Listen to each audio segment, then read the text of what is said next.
Good afternoon, everybody. We're running slightly with our wonderful first part of the conference. No complaints at all, because the quality of conversation has been absolutely amazing. But I think the important bit of the conversation for me is always this bit, is actually really talking about young people's engagement with it. And we're very, very pleased to have 3 people who are going to share their experience. Jemma from the Galson Estate Trust, Priya from the Largo Communities Together, and we'll also hear from the Community Land Scotland team, a person who's focusing on policy, Gavin, who's going to come and join us as well for a few minutes. And just maybe to introduce the 2 co-chairs, Lincoln... Just in case you thought I was on Gavin. And my name's Priya, and it was fun. To say, I'm humbly on the board. I'm sitting at the back beside somebody who is running the Scottish Rural Parliament later this year. She's involved in organising that. In the very first Rural Parliament, we had a youth worker brought a young person up to Oban, and they had something called open space. Has anybody seen open space done properly? Where you've got people, big circle, and you can go into the middle and propose an idea. And this 14-year-old went in and he said, I take a bus into England to come back and see my mates in Scotland. He lives down near Berwick. And it went into the top recommendations after the process of open space moved around the room, the ideas went on the wall, people came and championed and they listened. And there is now free transport for young people in Scotland. So you just never know what can happen as a result of young people's voices. Enough for me. I'm going to pass over to yourself and to get started in terms of the Galson Estate. And we've got slides coming up. And space bar. Yeah, lovely.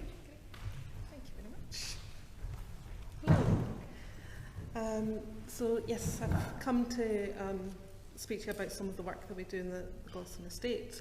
So just to give a very brief overview, as I don't want to spend too much time on this and focus on the youth activities.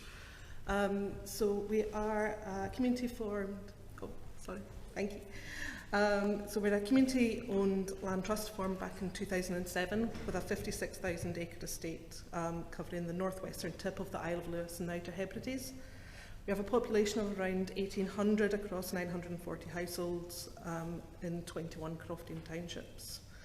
So a very traditional crofting land estate. We're also fortunate to be home to 17 community organisations and social enterprise, which really are the heartbeat of our local community. So to try and give a very quick whistle-stop tour over the last 16 years, the steering group was formed to pursue the idea of land purchase back in 2001, and the trust followed 3 years later, and another 3 years saw the buyout completed. So it's not a quick journey to go through. The first task in hand was to establish a sustainable income source for the estate, and support was quickly drawn in to develop a small wind farm of 3 turbines, which was completed in 2015. Knowing that could bring significant income, the majority of 2016 was used for substantial community consultation to shape a strategic plan to focus the activities of the Trust on a long-term 20-year view to deliver a thriving community which has harnessed its natural assets. This steep rise was then met with a series of unfortunate challenges. In 2019, our Trust office was lost in a fire, and 2020, the whole world saw it stop in its tracks through COVID. Thankfully, the team were early adopters of hybrid and online working, so through all that, they were able to continue their work. This wasn't the end of the challenges. We then saw the failure of the subsea cable, which exports all our energy and brings all our income, lost overnight. So a year with no income was certainly a challenge. But again, thankfully, foresight of the board to have a reserves policy in place meant that our staff team was retained through that time and operations could continue. So with greater resilience than ever, the office has been rebuilt, the subsea cable repaired, and the staff team has now grown to 15. We have realigned our strategic plan to meet the needs of the very different world we find ourselves in today, having come through COVID and the cost of living crisis. Our work is shaped through an ambitious 20-year strategic plan, focusing on the well-being of our community, creating an exceptional place to live, the crofting and land use for the land that we own, and creating tourism opportunities. The board have always had a long-term view of preserving the estate for the future generations. None of our aims were for the quick wins or to deliver for the now in silo. So hence having an ambitious 20-year plan to make sure that we're working towards the future. As a rural, even in comparison to other areas of the Western Isles, we see ourselves with an ageing population and the challenge of the drift of our young people to Stornoway, the main town on the Isle of Lewis, and also further afield to the mainland to support, to pursue career opportunities and to access further services. So as well as trying to attract a working age population, we invest heavily in our young people to retain them within the community. So just to talk you through a few of the projects that we have, highlight every year is the John Muir Trust Primary 7 Transition Programme, and that brings the Primary 7 pupils from the 4 primary schools in rural Lewis together to engage in 3 days of activities which we run jointly with our partners in the Carloway Estate Trust. Throughout these 3 days, the children complete a number of land-based activities to challenge them as individuals and to bond with their future peers in secondary school. Each year, the programme is tailored to the young people and makes use of the knowledge and skills of the individuals and organisations in the area, teaching the children practical skills such as woodwork, fishing, conversation skills in exploring our coasts and moorlands while connecting with land and traditions. This year was particularly rewarding. For the first year, we had children attending with complex sets of additional needs, and were able to fully adapt the sessions to allow them to engage fully in the experiences and bring new experiences to them, such as the adapted trike, which allowed one young person to fully complete in the cycling activity, an experience that they've never had before. This is a unique experience for our island. Not all schools on the island partake in these activities, and it would be fantastic if we could see that this programme grow out into other schools so that more young people can benefit. Secondly, Ploy. Ploy is our holiday club. We run it for a week in the Easter and October breaks and 2 weeks in the summer. Morning and afternoon sessions run every day during that time, covering a wide range of activities. This is a partnership programme which grew from a number of individual organisations doing their own thing and maybe conflicting with each other and not fully able to attend. We saw the opportunity to collaborate and enrich the experience for those attending and create a streamlined programme of events which were easy for people to attend and affordable for parents. This year, following the cost of living crisis, we've subsidised every activity to £1 to make it affordable for everyone. And it also provides an opportunity for childcare, which is challenging to access at times for parents in holiday periods, to again encourage more families to move to the region. The activities make the most of our natural landscape, with weeks filled with fun and active activities for ages ranging from 4 to 12. And the programme has run over 4 years now, and after implementing the learnings from each year, has become an important and expected part of the calendar for locals and visitors. So this was just a bit on how we engage the very young in the estate. But I think what's most powerful is what we've been able to offer through employment opportunities for the young people. We offer a variety of employment opportunities to the young people of our estate through graduate placements, summer placements, and now our first apprentice and the first community development apprentice for the Western Isles. As our staff team has grown with roles in estate management, renewables, finance, media and community development, to name a few, we hope to be seen by young people as a viable career opportunity, rather than just a local place to work. We look to engage with young people at an early stage in their learning and career to see where we can help to shape these opportunities. We don't go with for example, in our apprenticeships, we don't look to have a set apprenticeship available. It's about engaging with the right person and shaping that opportunity around what they want to do. And that's how Catherine has ended up being the first community development apprentice for the Outer Hebrides.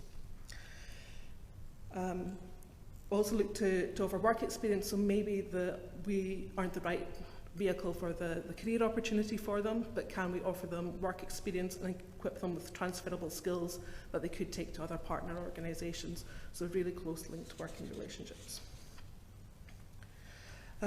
Having young people working for us is our most powerful tool in youth engagement. We don't have the 16 to 25 age bracket turning up at our events and our AGMs and showing a real interest in the work that we do. However, they have a real interest in the work that their friends do.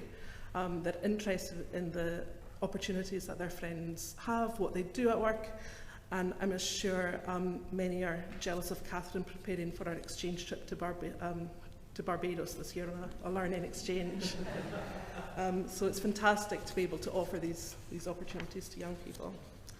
I do believe that these faces have done more in communicating what we do to that younger age bracket than we as a staff and trust board have ever been able to do.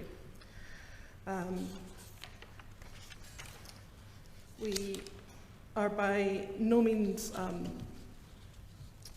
complete in what we've done. There's so much more to do. We really want to see embedded in the young people a sense of identity with the estate, to fully understand what it means to live on a community-owned estate, the opportunities that brings. Being 16 years post-buyout, a lot of our young people now haven't lived through that process. Living on a community-owned estate is just the norm, it's nothing different. So we really need to work on how we communicate what sets us apart, what additional opportunities does that bring to young people, and have them as our advocates for living in a community-owned estate, because it's going to be their ideas and their voices that shape our future. So thank you very much for your time, and hopefully this is our future board members.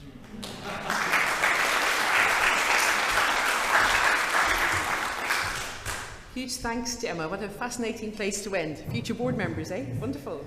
And now I think it's okay to leave the questions to the end, because it could be richer for that. Yeah, you can pass over. And we'll hear about a different part of Scotland. Yes.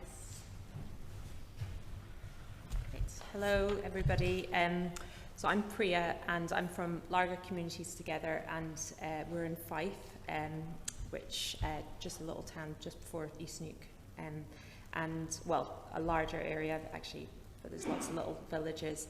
And I have, just saying a couple of words about myself. I've been working in various community and environmental projects for over 15 years, both as a volunteer on boards and also as staff. And when I saw this opportunity come up, I was really interested because of the potential for lots of different things to happen. And I started just last year. And so, yeah, I don't know if my slides will come up, but I've got, oh yeah, just this one. Oh yeah, there we go. So this is my first slide. So that's actually, the arrow's a little bit off, so I don't know what I did there, but we're actually a little bit back from that, so just to kind of place us geographically. We're along the coast, we're kind of semi-rural villages, and there's been lots of learning. I think the first thing that I did for the first little while was to actually just learn about the organisation. Largo Communities Together has been going since 2017, when the board first formed, and it was set up by concerned community members in response to abandoned and neglected land. And since then it has embraced new challenges. So this is a bit of the structure of some of the things that have kind of come out of that since that initial reason for forming. There's been lots of different changes and developments, and they've looked at several areas that have come up, such as pandemic response, heritage restoration through a peer project, and lots of things that have kind of sprung on. But what I came on board to do was actually just lead a local place plan, which was to look at, like, strategically what the community wanted, really listen, and take all that energy that had been built up through that interest in buying abandoned and neglected land, which has since been sort of started to be managed again by the owners. And there's really been that opportunity to kind of get out there and say, well, what do you want for your area? And especially with the new place planning sort of vehicle to kind of capture all that. So this is a little bit of what we look like at the moment, and we're in terms of what the types of things that Largo Communities Together are doing currently, but really the next stage, which we're kind of coming up to quite soon, is really wrapping together what I've learned since starting. And we started surveying the community, I think, in like March 2022, and also just getting out and about. And like the biggest thing that I would describe it as is just a lot of observation and gathering and going along to things, going along to existing groups, talking to people that have led things in the community before, and just absorbing like what things are already happening, what connections are already there. And a lot of that was just post sort of lockdown period as well, so there was a lot of just people getting used to being together again as well, so we were just kind of coming out of that. And yeah, I think back here, our approach is very much, this was our sustainable development approach. This is like the framework that we try and look at everything through the lens. So like nurturing community, looking at the economy, and also thinking about the natural environment. And we have tried to thread that through every stage of the place plan process as well. Just thinking about the interconnections of all those things. So this is my main role. So our local place plan stages are roughly here. You know, lots of research and observation. We've been helped through community insights with demographic information, but a lot of it has also just been about getting out and about and talking and finding out what organisations are already there. Then defining our purpose and boundaries in terms of how we're going to deliver that, and looking at you know, what organisations might need to pick up some of the things. And really now we're getting to that stage of really understanding it and integrating those steps that need to happen, and then the next stage, which will be actually doing it and delivering it. So another big vehicle, which I don't actually have a slide about specifically, but one of the big natural resources that we have and features we have in the land is we're on the coast, and we have a really beautiful open bay area. And when we first surveyed, that was one of the things people really liked and valued. A lot of people have moved there for that reason. And there was also a lot of momentum around restoration forth and all those kind of looking at the marine environment, looking at the coast, and looking at ways of like looking after that biodiversity. So one of the first things that I got going after doing the survey, with support from the board, was a Friends of Largo Bay, which is just a small interest group of people who just get out on the coast and do things like litter picks. There's different people that will come along and speak to us about biodiversity and marine monitoring and things like that. And that was a really good way of actually getting the school involved as well. So we did survey the school, and we've got people on the board that used to be involved with education, which then they knew how to get involved and get access to the head teachers and get in at the right times and things like that. But another thing was actually just kind of meeting the children with what they wanted to do already, and a lot of them were really interested in outdoor play. One thing that I think we are lacking in terms of engagement with young people is the sort of post 18 up to 25, 26. But our area demographically is quite low in terms of that population.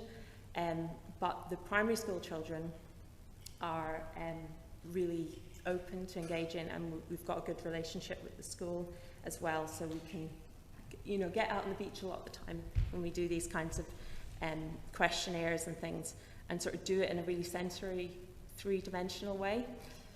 And so these are the things that came up as what mattered most to young people. These are the themes, actually, these were sort of coded into Play Standard themes, so we've had some help with Planning Aid Scotland to do that. And they were the big themes of like what actually matters to the children themselves in their own words. We've got a bit more quotes. Oh yeah, and this is a little bit about that Friends of Largo Bay project, actually just looking at what's already positive and what's already happening. And I feel like that was a really good way of structuring some of our engagement to kind of get that larger voice in was like, well, we know that natural space is already really high on the list of priorities for people, or in terms of what people already like, and so we can kind of use that as giving a more dimension to our organisation and our engagement. And these are some of the strengths that, you know, we really thought about it, you know, after being asked to come along here and reflect. I get a huge amount out of, personally, when I'm building the whole picture of the area. I feel like when we speak to younger people, it really clarifies things, and it really brings us back to being able to explain things really simply about why we're doing things. And it's not just to fit into some kind of legislation or some kind of policy. It's like they're very much more connected in the immediate. And I feel like that voice also influences other adults in the community positively. So, you know, people will open their minds to different things and why things have to happen if they know it's affecting younger people. And it also widens our perspective in terms of what's possible sometimes, because I think children believe that anything's possible, which is actually a really nice thing, because they kind of have a lot of faith in things changing. And it adds in common sense. You know, there's less condition about how things have happened. It's a more playful way to engage with people, because you can kind of, you know, get out and about and interact with people. You can also get other people in the community involved in different ways. And what we really think is, what kind of happened with the teenagers in the area is that we have slightly less to do with them because of restrictions through school. There was a lot more restriction through the high school, and we've started trying to build that up again. But their big input actually with the seniors and the high school students is, oh, if this had been around when we were in primary 6, we'd probably still be involved with it, and we'd probably want to, you know, add more things in. But maybe if you start with younger children, then that will help. And some of them are a little bit like, we've gone past that now. We just like to get our bus pass and go to the big town. But it's good to get that feedback as well, actually. And so, yeah, this was some of the positive feedback that we had, which was just a lot of things about just being near their friends and being in natural space and what they really love. And it's a nice reminder of all the good things that they do have, which is really nice. And then the senior students had lots of things, and they had quite a lot of negatives as well, which was interesting. So there's lots of things. So we're not actually at the point, we're just about at the point where we're going to start doing things. We did get feedback from teenagers that said, if you're going to put anything on for us specifically, we're probably not going to come. So they were like, don't bother. But they did say things like the gym equipment is not that great. So if you upgraded the gym equipment, and there's not the food's too expensive at the cafe or whatever. So there is a little bit to work with, and I feel like, yeah, there's definitely things to do, and it's definitely something worth doing in terms of just giving that richness, you know, for the next generation coming through, and for the people who do stay around. And yeah, we really just have kind of done lots and lots of different things of just understanding, you know, viewpoints of children, and we did lots of like mapping exercises and, you know, kind of bringing that in, and it's actually been really nice to sort of add that into our planning stage, you know, to just give it a little bit more creativity and flow, and also just to kind of remind everybody that they can do something similar. And yeah, another thing that's sort of very common theme is housing is a big issue, and I think that's another reason why younger people don't stay in the area as well. There's a lot of people move away because it's become quite pricey with holiday homes and things.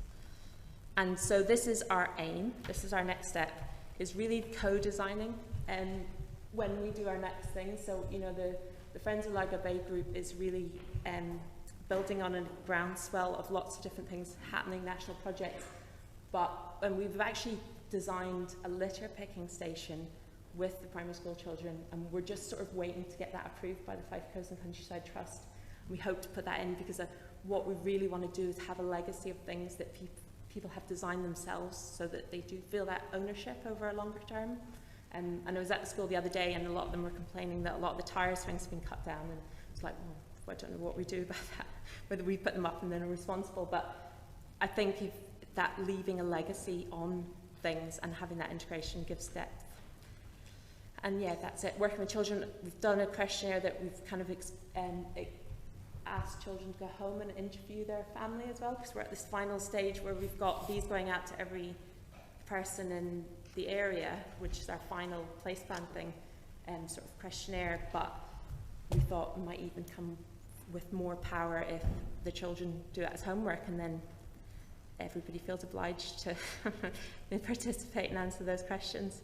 So yeah, this is our next stage, is just, you know, co-designing with as many partners as possible, including younger people, as much as we can, and also respecting when they don't want to get too involved. And we have got other organisations that we're working with, like Lucky You, that trains up people that have had to drop out of school because of learning difficulties, and they're doing like animal husbandry. So we've got some amazing resources and organisations in the area, and we really want to, you know, make sure that they're all involved with the designing of the plan to sort of reduce inequalities and things as well, and integrate that next step, co-delivering, and then ongoing collaboration.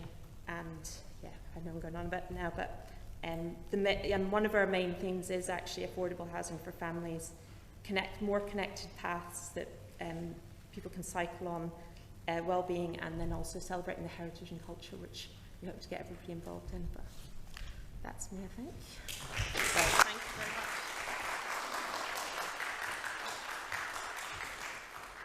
Fantastic, Priya. And are you going to come and join us for a minute, Gavin, and tell us a bit about yourself, and then we'll open out to questions from the audience. And I'm going to hand over to Lincoln at that stage. Tell us a bit about you and joining the Community Land Scotland team. Yeah, perfect. Hi everyone, I am Gavin. I was put onto this panel because I'm a young person, so we felt it was relevant. I was definitely thrust into this. I am the policy intern at Community Land Scotland, so I have became acutely aware of community ownership through this in the last 4 or 5 months, so it's been very interesting. As far as young people engagement goes, I think it's the most important thing we can do. I think, obviously I've always got my politics hat on, so political engagement with young people, the best example right now is climate change. Things wouldn't have got done without young people coming together and organising and being vocal about such a strong social justice issue. I think that's something that young people, that was already said, they've got a brighter eye, they're more hopeful, I'm afraid. So they're more eager to get things, to try and get things done. So I think that's really important, especially with, obviously I'll always be talking about community ownership, I'm afraid. Community Land Scotland will do that to you. In my opinion, if we can get young people empowered and educated about community ownership and the positives that's had with all of our members and the wonderful thing you guys have done so far, and there's situations where young people are already taking hands into their own hands. There's this group called KDIY, Kingston DIY, in Glasgow, that have co-opted an area just under the M8, in between Kingston and the M8, that they started just skating there, and then they realised that it was quite a cool wee area, so they started doing like community engagement. They're bringing families in and teaching them how to skate. So much so there's events of like drug use there, and they've taught themselves knack loan training, so they can, if they see anyone, they can help them, which is, I think, one of the most like wonderful things I've ever heard, to be honest. So I think community engagement and especially youth engagement really does allow people to see how it comes, like how things could be, and their relation. I think I'm doing a lot of research into biodiversity, community approaches to that, and through that I'm looking at Indigenous approaches to biodiversity, and one of the relations I found with those two was like a relation to place, their area, their local communities, and kids, young people have like one of the most direct relations to place, just because they can't go anywhere else. They don't have cars. they now have bus travel, which is wonderful, but it's difficult for them. So they have the most like direct wanting to make the place that they go and run around and play outside. No one's outside more than kids. I think everyone agrees with that. So definitely getting their opinions in the places that they are all the time, I think, is more important than anything. I'm going to give you my seat. Oh. Seat will be perfect.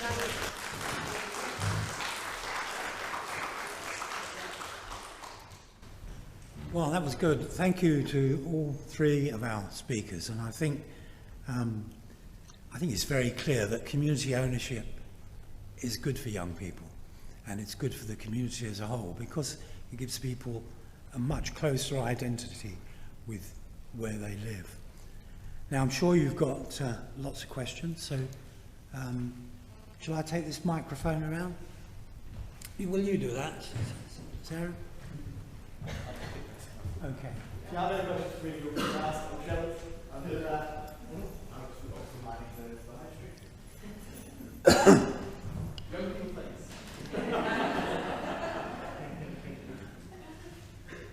I've got one. No, I can project already. It's okay. But, I'm Joe Douglas. I'm from West Kilbride Community Initiative. We don't have any kind of land ownership as of yet, but maybe in the future.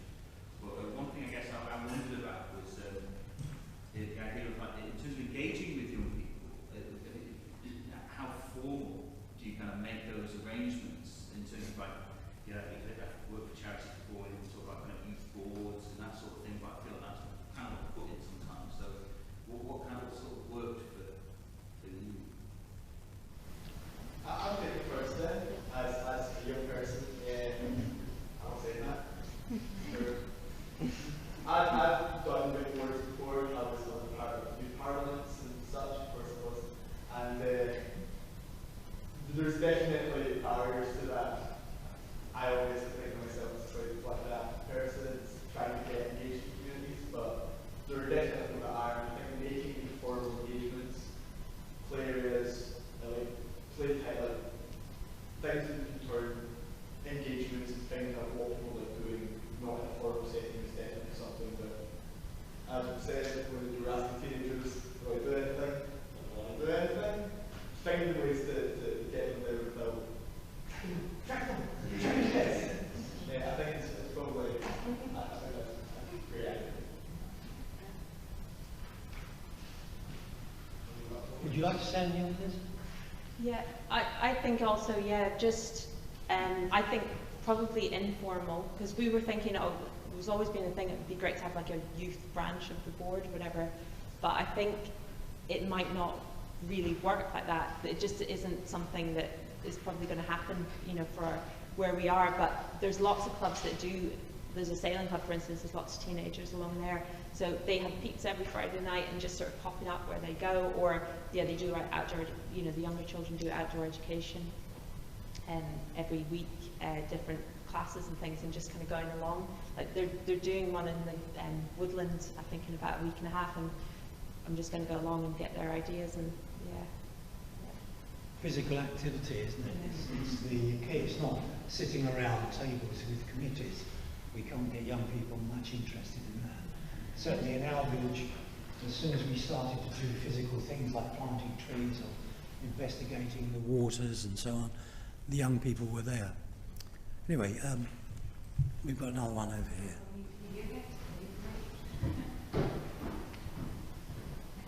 I'm Moira McCormick from Concrete Garden, Coastal Park. We've got a large outdoor play area.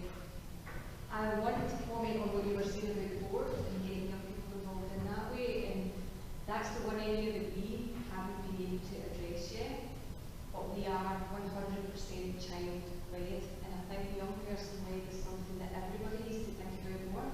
And when I say young person-led, our young people write job descriptions for their youth workers. They interview them in a practical interview. They say yes to the person who gets the job, no one else, because no one knows who is the best to play with them than the young people that are there.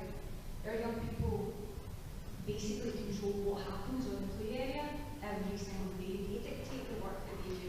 They dictate what gets built there and how it gets built, and they build it and they design it themselves. So that the co-designing and co-delivering is great, but child-led is how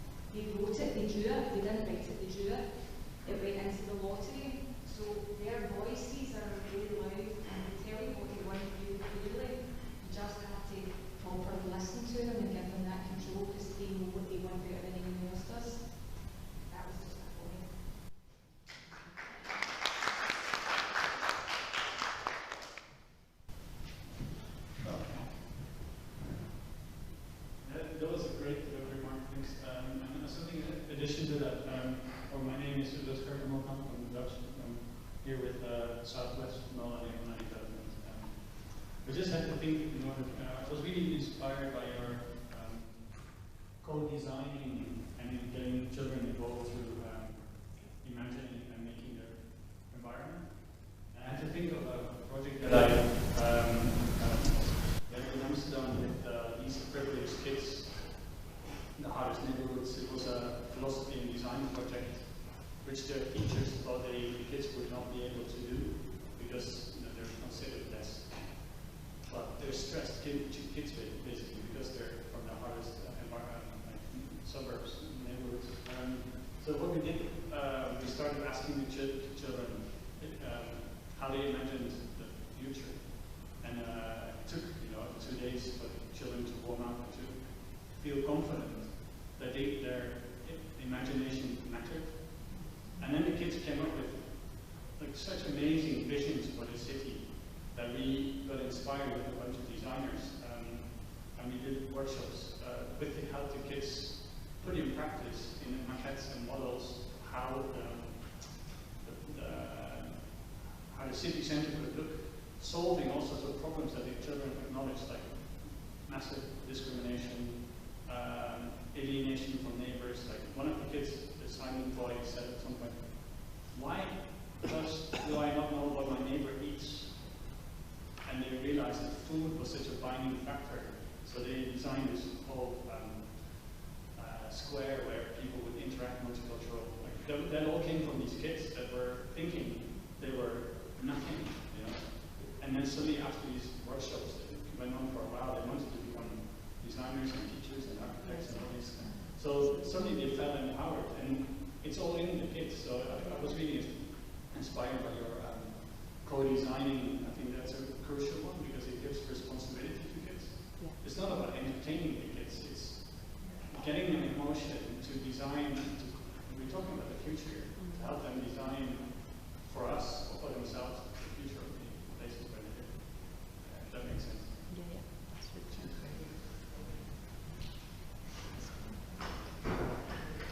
I think we're on time.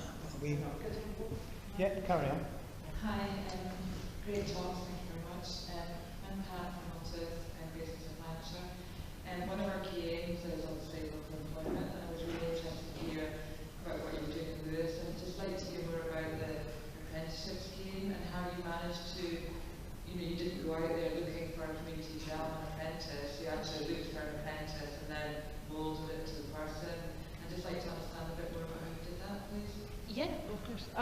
She actually applied for a full-time role within the trust as an administrator and wasn't successful in that straight out of school. Unfortunately, didn't have the skill set that we were looking for, but showed great promise and potential, which we thought we can't lose that. So that's where, so we took her on a summer placement initially to get to know her, for her to get to know how we operate, and then find out where her interest lies.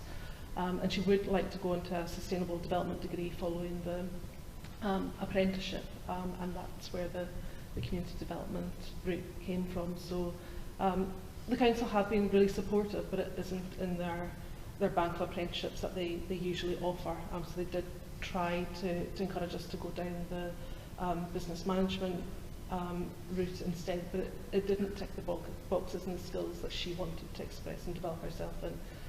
So we've powered through and working with the council. We've now got her on a programme for community development. So yeah, it was seeing that potential, the want of someone to live and work where they've grown up, and making sure we did everything we could to support and hold on to that young person in the community. Okay, last one. Normally strong from Harvard State, down Thames Valley. That's lovely to work. I've worked in education for my adult life. I agree totally with having a child-led approach. But Gavin's comment about Indigenous identity and our heritage, and what I have watched over the years is a massive erosion in knowledge of children. I'm a botanist by training,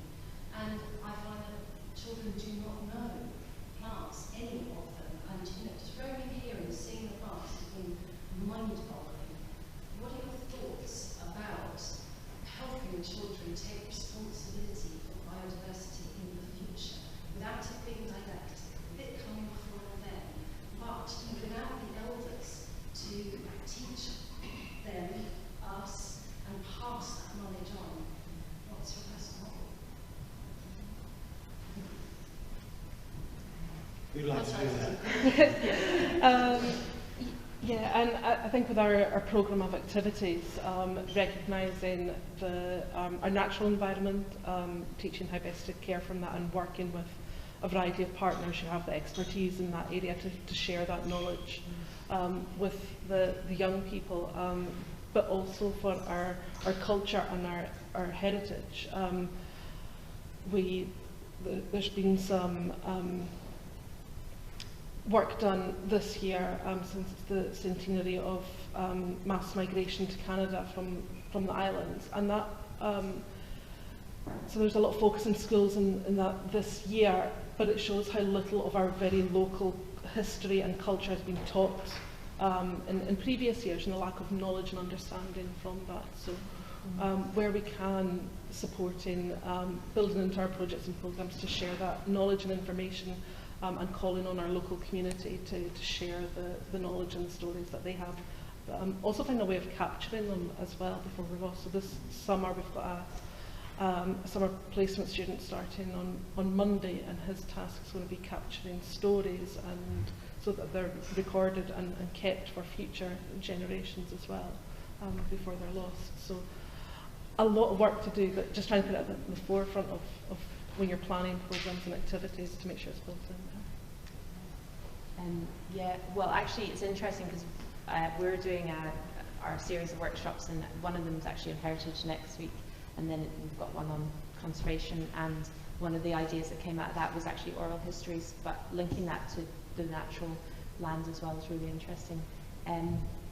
We are, yeah, I guess we're in two worlds. We've got some people that are connected with the school and with young people already that do have that knowledge, and through our coastal programme we are going to be doing the biodiversity monitoring thing, so there is that side of it, and I think that is really interesting and really important. And I think when children are very young, they're really interested in just kind of continuing that through. It'd be great to see that continue up the years as well.